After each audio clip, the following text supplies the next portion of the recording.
The Carpathian mountain range spans 209,000 square kilometres in a great arc across Central and Eastern Europe. Cradled beneath its jagged peaks and hidden among trackless miles of forest, is perhaps the world's only surviving medieval landscape. Formed at the same time as the Alps, much of this great range straddles the area of modern-day Romania known as Transylvania. It's a place of myth and legend, a land where the distant howl of the wolf still chills the night air, where bears sharpen their claws on towering pines and lynx prowl ghost-like among the sullen crags. Carpathia is truly vast.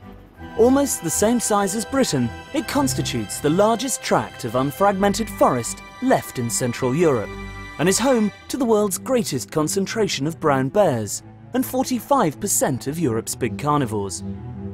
Their presence helps to preserve one of our most abundant ecosystems. I'll be travelling to the very heart of this breathtaking region in an attempt to uncover the history, the culture and the wildlife of what is Europe's last untamed wilderness.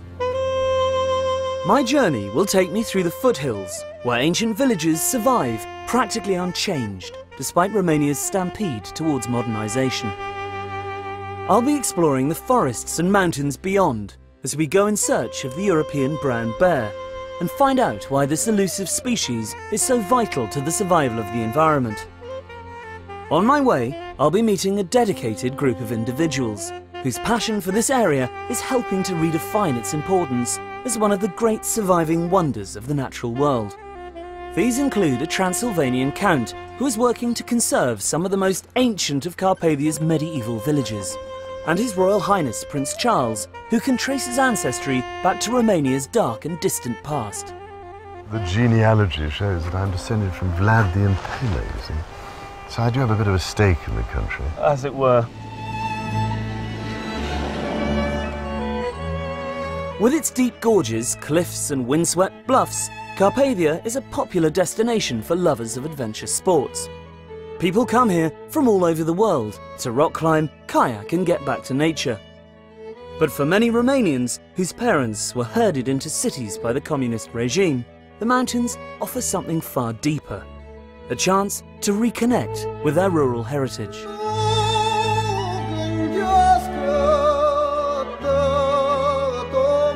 To get a feel for the geography of this unique mountain range, I joined Mihai Constantinescu, leader of the local Alpine Association, his wife Mihaela and their friend Nicoleta Carpinianu for a two-day trek through the Apuseni region. Yeah, finally.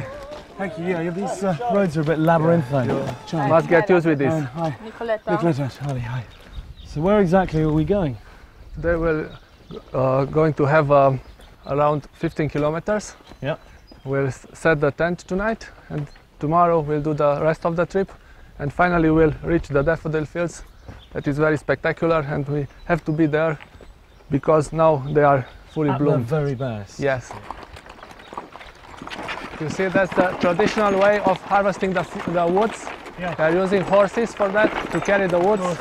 Yeah. And this would be... This is wood for the firewood, exactly. Yeah. Will be used for fire. As you head up into the hills, the terrain rapidly grows wilder and the forest closes in around you. This is a world so ancient and unspoilt that our presence feels as ephemeral as the footprints we leave behind us. All my life, I've dreamt about visiting the Transylvanian wilds, but where Bram Stoker describes a sinister and haunted landscape, instead you find yourself in a world more redolent of Tolkien. This is actually the longest cave in Trascou Mountains. It has more than 2 kilometers of caves and galleries. So this great chasm is a system that goes right back through the mountain? Yes, it's going through the mountain. You can actually go and get out on the other side. You can see the place where the water goes in, and it pops up here. This tributary, though, is part of the Ariash river system. Yes, exactly. And the gorge that we're about to walk to is the next door valley, I presume? Yes, it's a parallel valley to this. It's like several hours of walking. Well, lead on. Okay.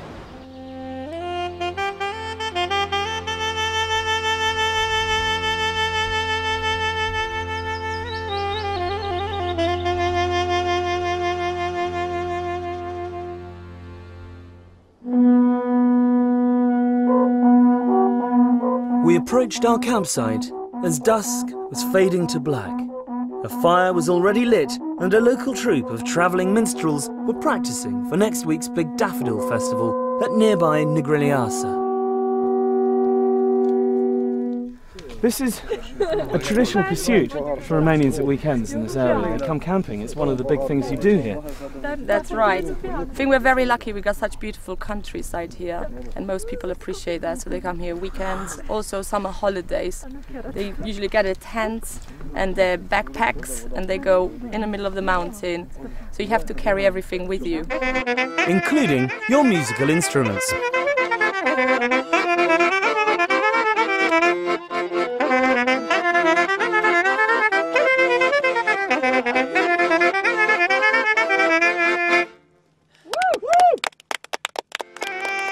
The festivities continued late, a single small island of light and warmth in a vast ocean of night, the only other illumination being a pale, vociferous moon.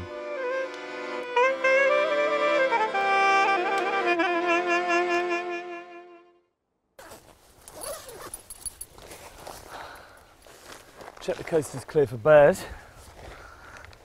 Oh. Morning in the mountains. I haven't seen it yet. This is my first view of it properly because we arrived in the middle of the night. It's paradise. These high alpine meadows, the smell of the juniper bushes, the light. Just can't beat it.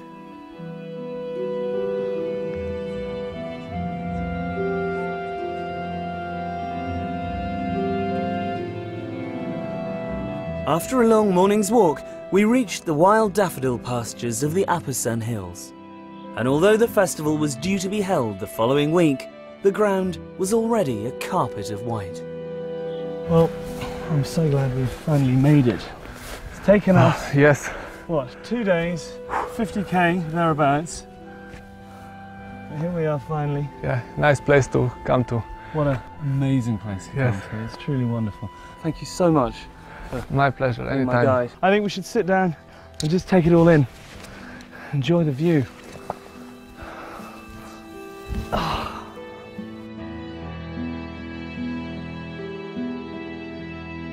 These stunning meadows of daffodils are just one of Carpathia's many floral spectacles, as I discovered when I caught up with head of World Wildlife Romania, Erica Stanciu, at a local food and crafts festival in Nucșoara.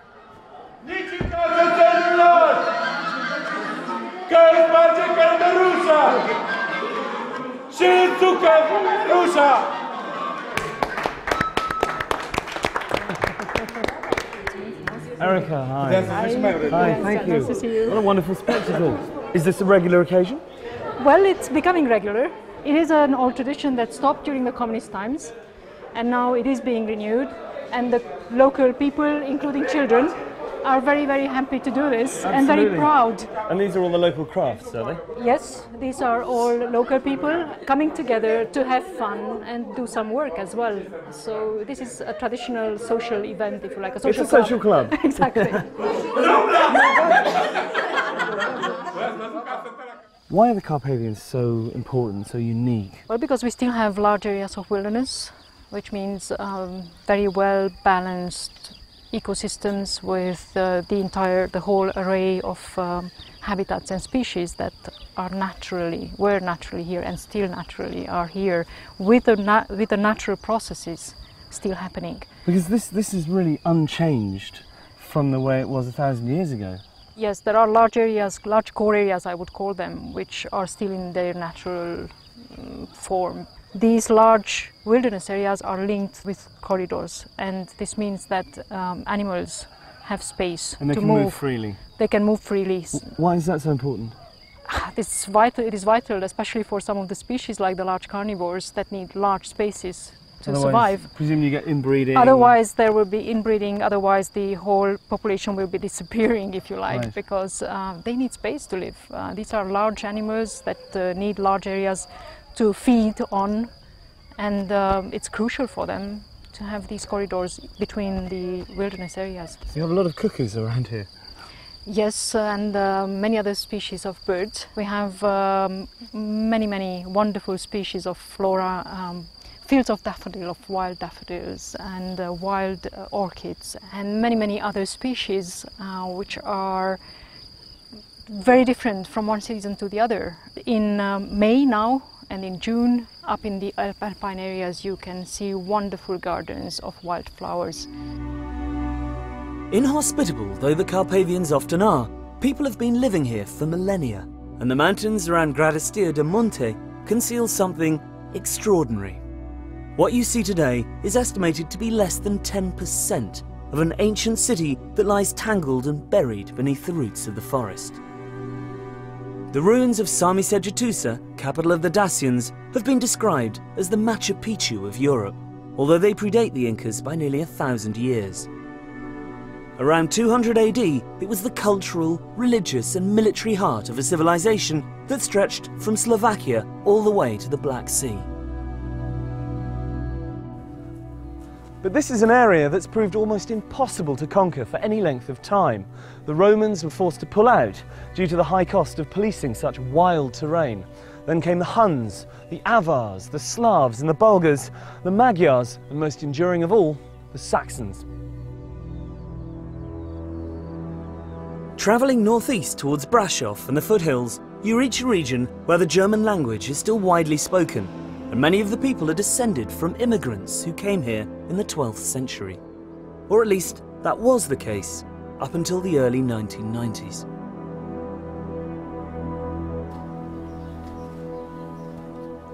This is an all too common sight these days. Empty houses, derelict village halls, crumbling churches.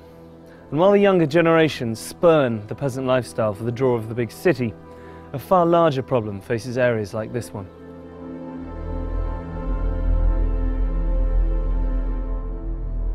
Following the revolution and the fall of Ceausescu, the German government gave its Saxon cousins the opportunity to return to their homeland. Faced with the choice between continued hardship, poverty and political instability, or the chance of a new life in the West, many families literally upped sticks, leaving everything behind them. Fortunately, not all of these depleted settlements have been abandoned. Aside from a growing Romani population who have moved in to take advantage of the free housing, there is still a stalwart Saxon contingent who have stayed on and are attempting to inject new life into what is a vital part of Romania's cultural identity. The village of Viscri is one of the lucky ones, where members of the community have banded together to preserve their architecture and traditions. Many of these houses date to the time of the first settlers, direct forebears of today's inhabitants, like local resident Caroline Fernelend. My ancestors came 1142, invited by King Geza II of Hungary to defend this area against the invasions. So they came with a golden letter, we call it. And this is why they built 240 villages in Transylvania, and every village has a fortified church. All the time somebody was watching from the tower to see if it is dangerous, and then they would ring immediately the bells, and everybody Piles into the church. very quick, Locks very the door quick. behind them, yeah. Of course. This is Alba Iglesia. In 1400 it was first mentioned, and from this is coming the name of the village. Deutsch-Weißkirch, Saas-Ferechhazo and Viscri in Romanian. Nice. White church in German. White church in German. Marvellous door.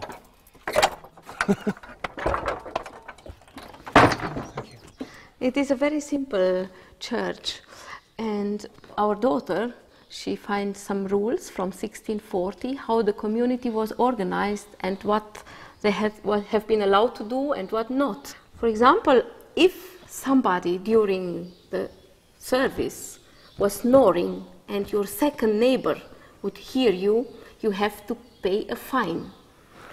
So it's okay if you fall asleep, but you must do so very quietly. Very quietly, yes. And presumably there was a pecking order in terms of where people sat in the church.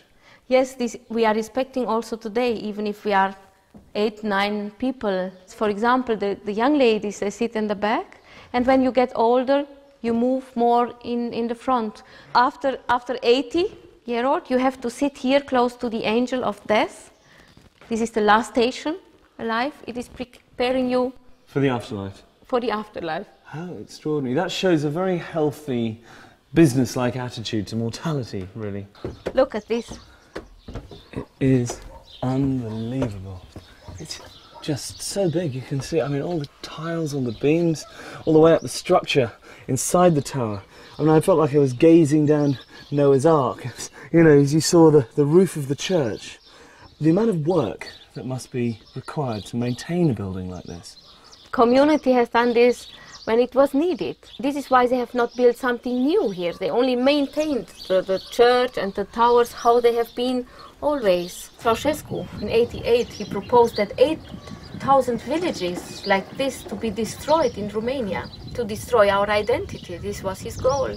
And now Viscri and other villages are listed, recognized by World Heritage, UNESCO. It's so lucky he was deposed in the nick of time, I think. When I'm here, I feel that I'm the richest person from this world. And if you are here in the evenings and hear these birds and insects singing, I really think it is wonderful, and all stress from the day is gone. Disappears.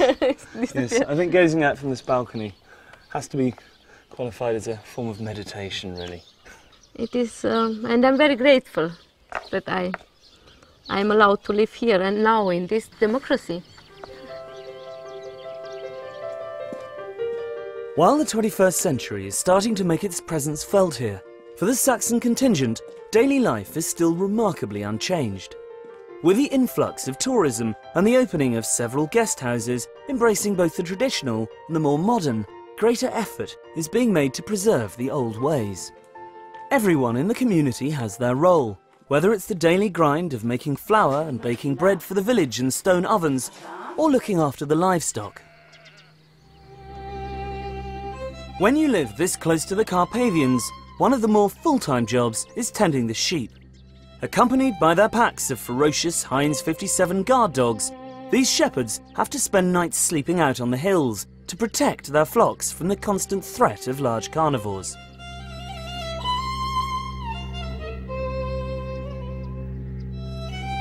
Am avut. Deci acum ce să spun eu asta? Cum atacă lup?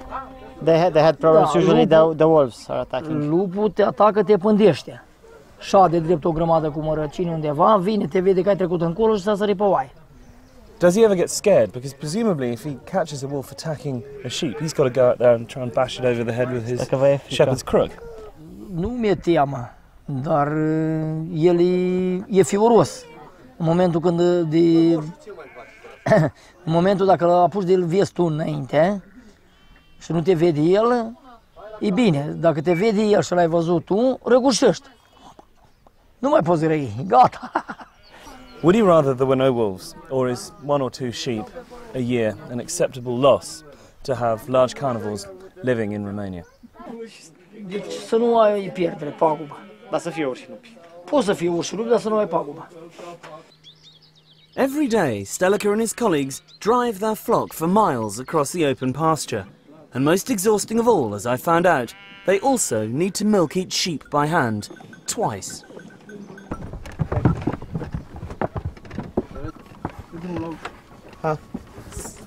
Hello. Yeah. It's official. I'm milking sheep. It's not as easy as it looks. That one's empty. We're done. Let's try this. Very nice. Sweet. Alas, this way of doing things could soon be outlawed, as dairies and local cheesemakers are shut down because they can't afford to comply with the bewildering battalion of EU health regulations.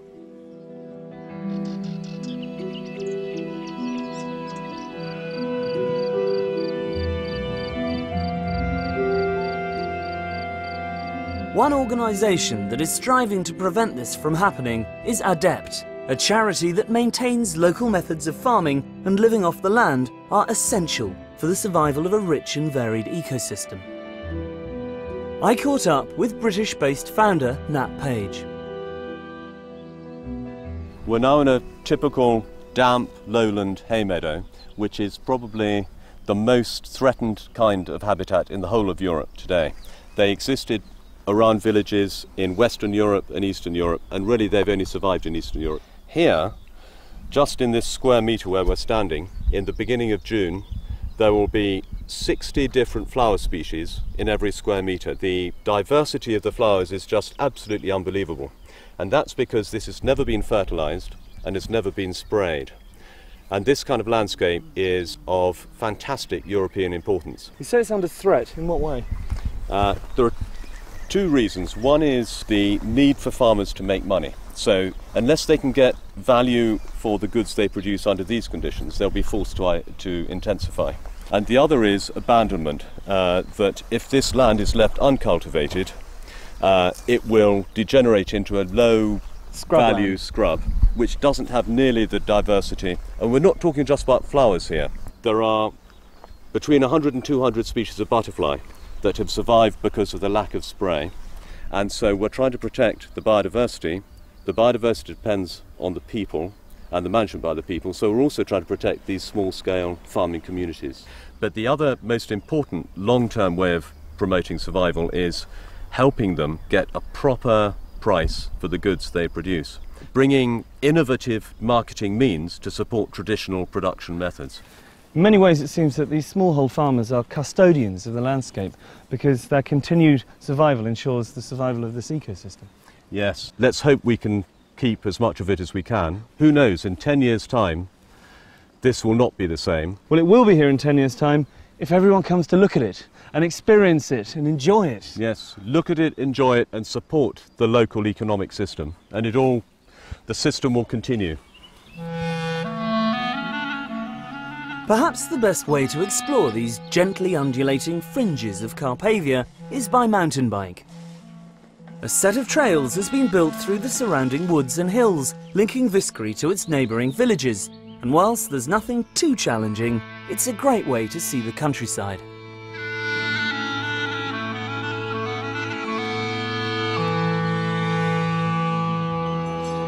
I arrived back to the village at dusk, in time to witness one of the most iconic spectacles of rural Transylvanian life.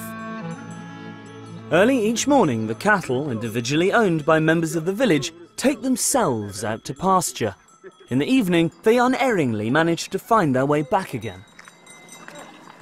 For anybody who thinks cows aren't intelligent, have a look at this. They know exactly where they're going, they don't need to be told, they just peel off into their respective homes.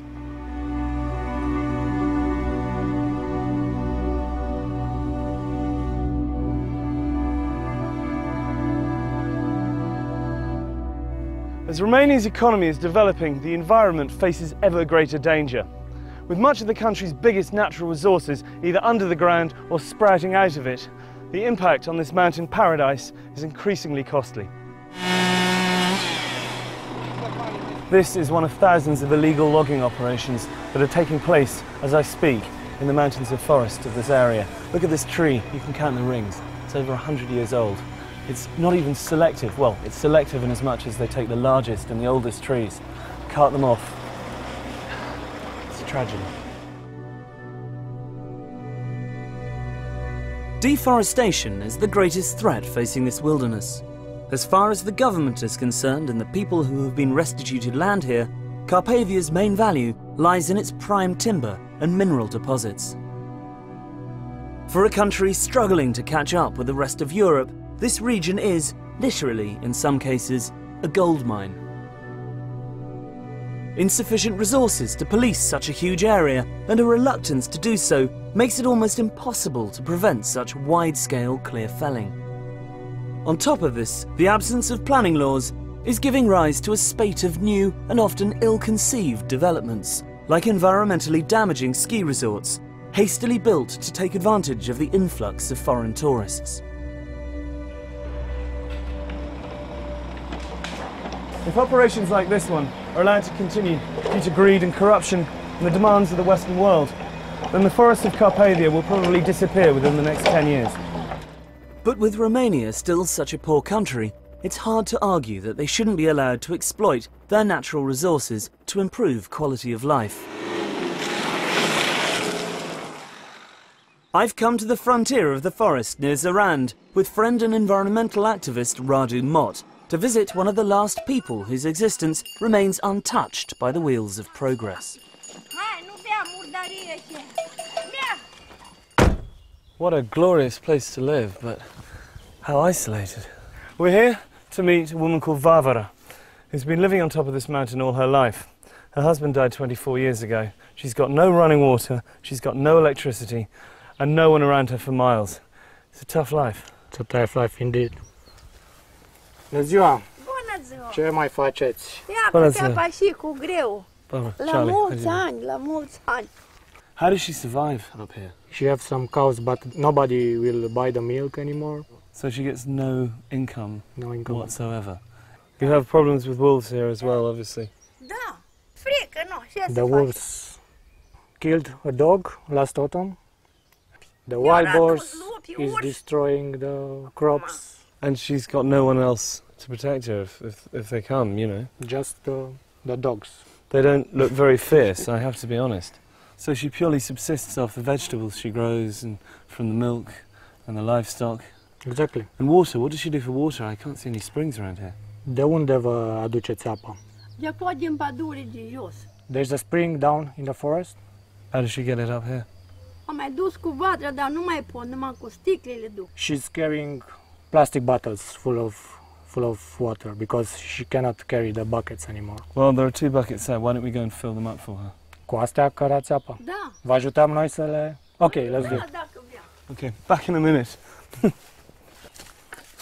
I'm not surprised she's scared of coming down to get water in the woods when she's heard a dog being killed outside her very door, you know.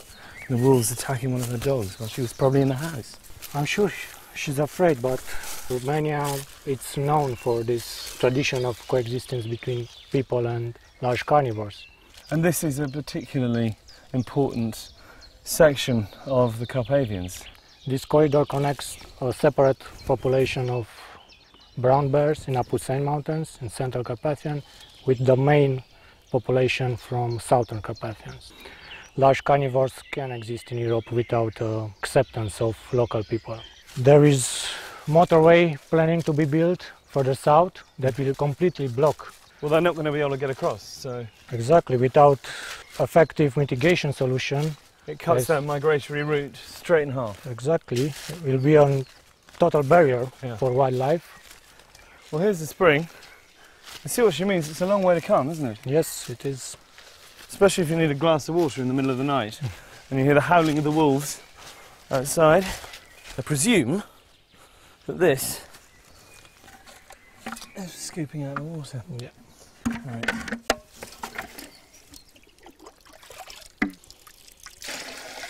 Can't believe she has to do this every day, and she doesn't even use these buckets.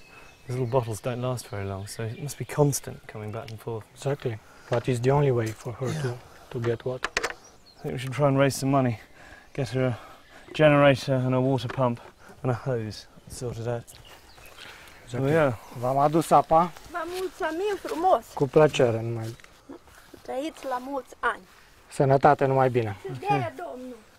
Hope that'll keep her going for a while.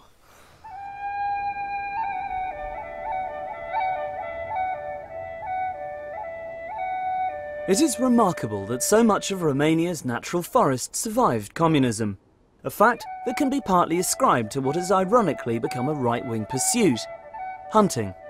One reason the Carpathians are still home to big predators is because Ceausescu forbade hunting by ordinary citizens, according the European brown bear total protection in order to have exclusive access to trophies in the late 1970s.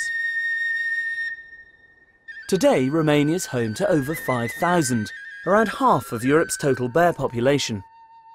One man working tirelessly to ensure their survival is naturalist Christoph Promberger. I joined him on one of his regular trips to monitor bear numbers in the forests north of Brasov. The wilderness really needs the large carnivores because they keep the whole system in balance. They keep the ungulates under a certain threshold, so the forest can regrow, and when the forest can regrow, all the other species, the birds can live and so on. So the large carnivores are really important to keep everything alive. By ungulates you mean herbivores, you mean the deer? Red deer, the roe deer, to some degree wild boar, the chamois in the higher elevations. For example, you know, if you don't have wolves, then the chamois will go down in the forest, and then in winter, and then they can eat a lot of the young trees. But if the wolves are there, the chamois, they stay high up, and then they don't damage the forest. They protect the trees, they protect the forest from being overgrazed. Exactly. The wolves and the bears and the lynx, they're on top of the food chain. So they control everything which is under them.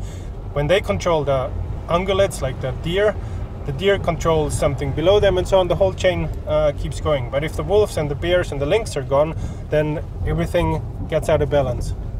I can't believe how many lorries there are. This is such a common sight on these sort of roads. You just see one every 2 or 3 minutes, it seems to me. It's terrible, yes. I mean, they're taking so much more out than they should, or that they could take out. It's absolutely not sustainable. Why is it so important to preserve these forests? I mean, Romania is a poor country and wood is one of its greatest resources. Well, that's true.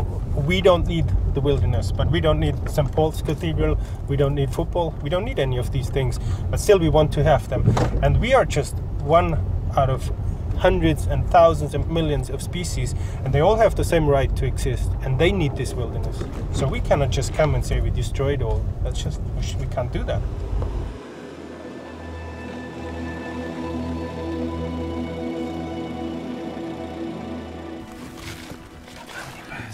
In this area, there's about 25 bears that are coming more or less regularly to the side. The height is just around there, about 150 meters from here. We gotta be very quiet now. They're the same family as the American grizzly, aren't they? Yes, they're actually the same species. They're just a different subspecies. Okay. Yeah. We might look out, there might be already tracks. Yeah, that we find tracks on the ground. They don't really attack people very often. No, don't worry, don't worry. No, I don't. I'm with you, I protect you.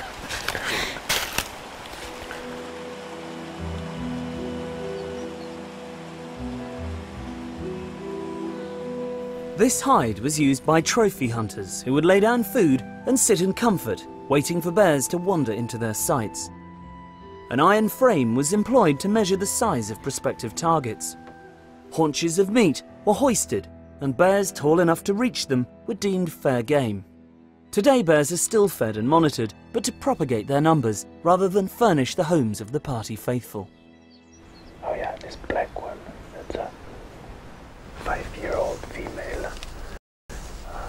She's not coming very often, but I've seen her here before. It's amazing just to see bears so close. It's absolutely amazing. Yeah. What is it? It's not even 30 meters, isn't it? I know. They probably smell us, so they know that there's somebody here. But if we're quiet and if we don't do any fast movements, they will tolerate us here. Okay. Is that meat down the far end there? Because it looks like she's sniffing around there. Yes, that is the leftovers from the slaughterhouse.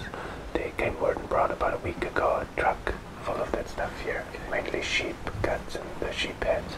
Do they prefer that to the muesli? Or? Well, of course the meat is very protein rich, so they prefer meat, but it starts to get a bit smelly, so I think pretty soon they won't. I can smell a bit of it. I think pretty soon they won't touch it anymore. The cubs? Yeah, oh yeah, that's a mother with 3 cubs of the year. They were born in January. Oh, look at that. The first time this year that they come out here. Yes, they've never been here before. No, she was very careful with them so far. So that's the first time that they're here. Wow, so this really is a special occasion. Fantastic. Well, how big are they? 15 kilos now. Tiny. Yeah. That's so cute. They're everyone. Look at that. It's hanging off. It's trying to hang on. I imagine you never get bored of this. No. You can sit you come up here almost every day, don't you? You can sit here every evening. There's every evening something else happening. I can watch this forever. Yeah. Really good. As well as his environmental work, Christoph and his wife Barbara run an eco-lodge, which offers guided excursions to the bear hide, as well as kayaking trips. Their riding school, Equus Silvana, lays on equestrian breaks, where guests can spend days galloping through fenceless wilderness.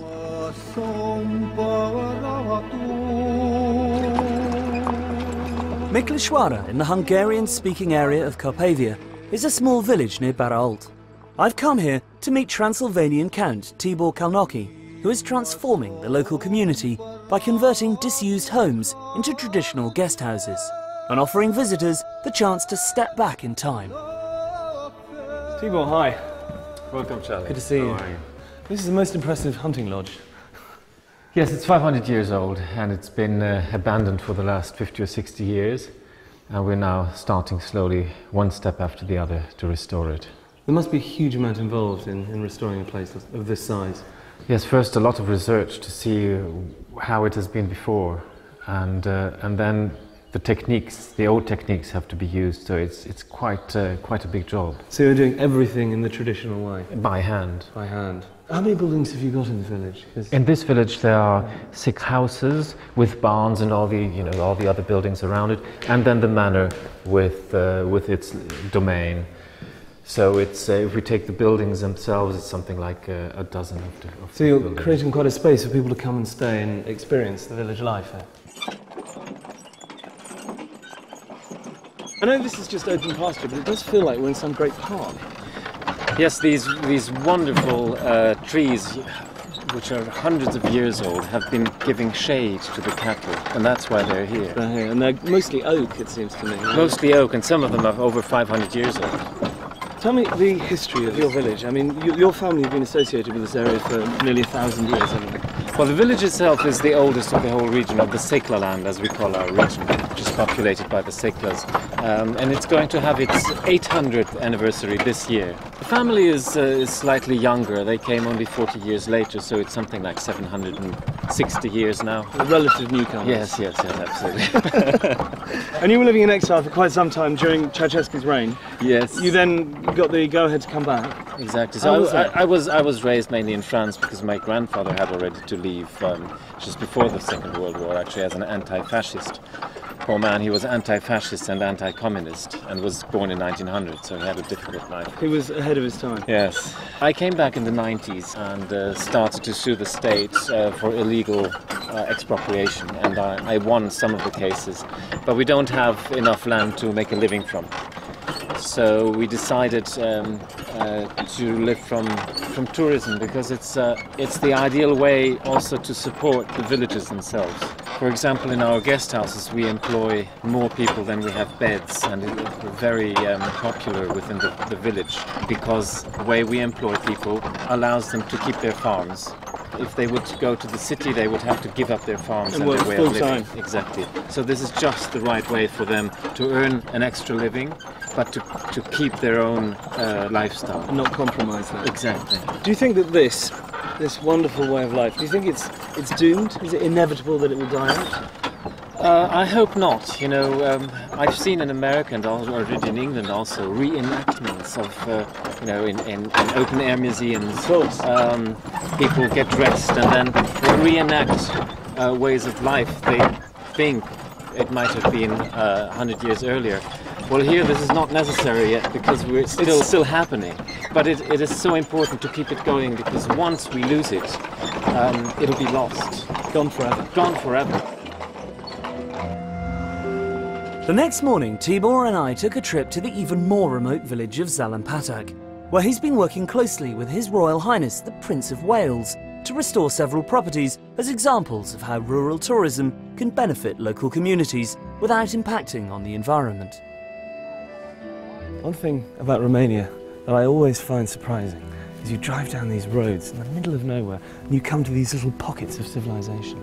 And then you have something like this. And you have something like this at the end of it. Have a look at the main house. We have 3 rooms here. It's been quite some painstaking work restoring all this furniture.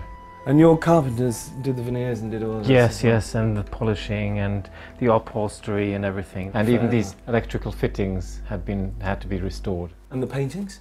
Paintings, most of the paintings have been hand-picked by HRH. I love this. This is the carpet, presumably. Yes, original. these are Turkish and Caucasian antique carpets. Once they are too old to be kept on the floor, we put them on the walls. Well, it lends a warmth to the room. Absolutely. Which I imagine you need in the middle of winter, because it gets quite cold here, doesn't it? Exactly, you got it right, yes. I've seen this colour on certain buildings in parts of Spain. Is this a traditional lime wash here?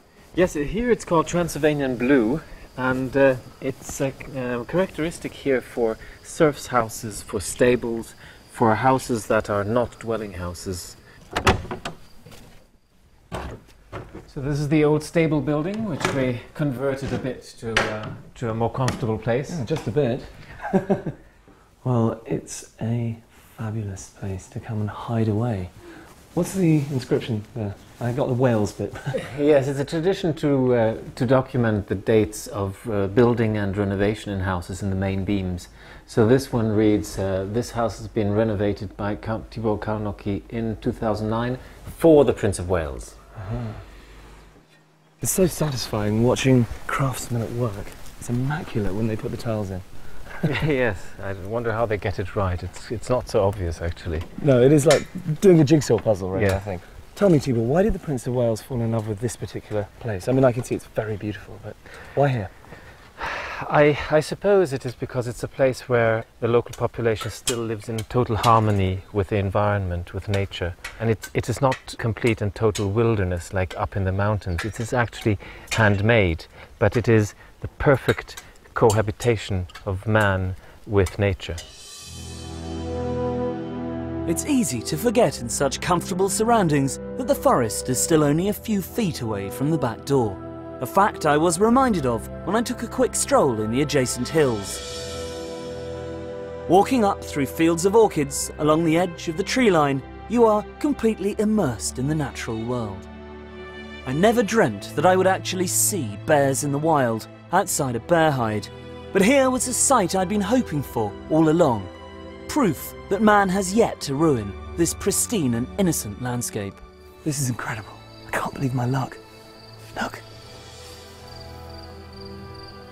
This is why the Carpathian forests, mountains and villages need to be preserved in all their untamed glory. Not just for the benefit of future generations, but to ensure the survival of Europe's most endangered carnivores.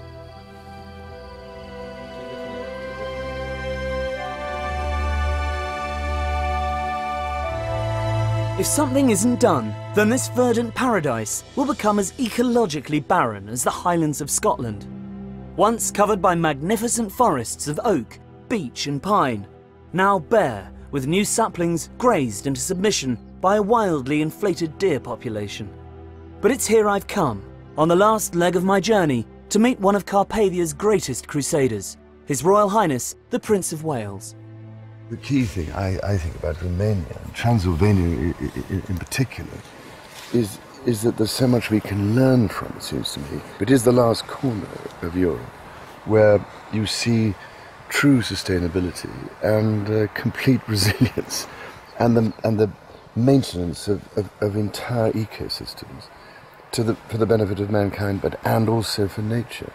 And there's so much we must learn from that before it's too late, I think. So presumably this is why it's so important to preserve it for the future. Well, I think so, but people will say, oh, well, this is just trying to preserve things in aspic, or you're trying to prevent progress and so on. But you'd think by now we might have learned a few lessons from the things that have gone wrong with an agri-industrial approach to everything. Because the great thing, it seems to me, about Transylvania is the combination of natural ecosystems, the forests and the agricultural areas, together with the human cultural systems. And it's this extraordinarily unique, integrated relationship which is of such huge importance. Once you pull it all apart, you're left with something which can just be exploited without being treated in a sustainable way, if you see what I mean. Because if you cut down great swathes of the Carpathian natural forest, you're actually destroying one of nature's great services to the rest of mankind in terms of carbon sequestration. Given the fact that the rise of industry and agriculture has led to the almost total destruction of the Great Forest of Caledon here in Scotland, do you think that there's a way of stopping the same thing from happening in Romania? Well, we should be clever enough, wouldn't you think, by now, and wise enough to We'd hope. that some possible lessons to be learned in avoiding that from happening. But otherwise, if we just go on the same way, you end up with destruction occurring, and then people later on saying, hang on a minute, you've got to try and put this back. What is the point of running into the proverbial brick wall, this time of such a painful sort, that by the time we realise that we have to redesign our food systems and put nature back at the heart of the whole process in order to provide us with what we take for granted, how are we going to be able to put it back? Yeah. So I think Transylvania is an absolutely key issue that has to be addressed What do you love the most about Romania? It's the timelessness of it, which is so remarkable. And almost out of some of those stories one used to read as a child, it's quite remarkable. People are yearning for that sense of belonging and identity and meaning. And we have to rediscover some of these aspects of the way we produce food and live with and maintain and give back to nature if we are to make sure this whole system continues. And that's why human cultural systems matter, because they're intimately linked to that aspect of nature. It's in us, but we've somehow denied it and thrown it away and said it doesn't matter, it doesn't exist, it's irrelevant. It isn't irrelevant. Nourishes the soul and the heart, absolutely. That's what Romania does for you.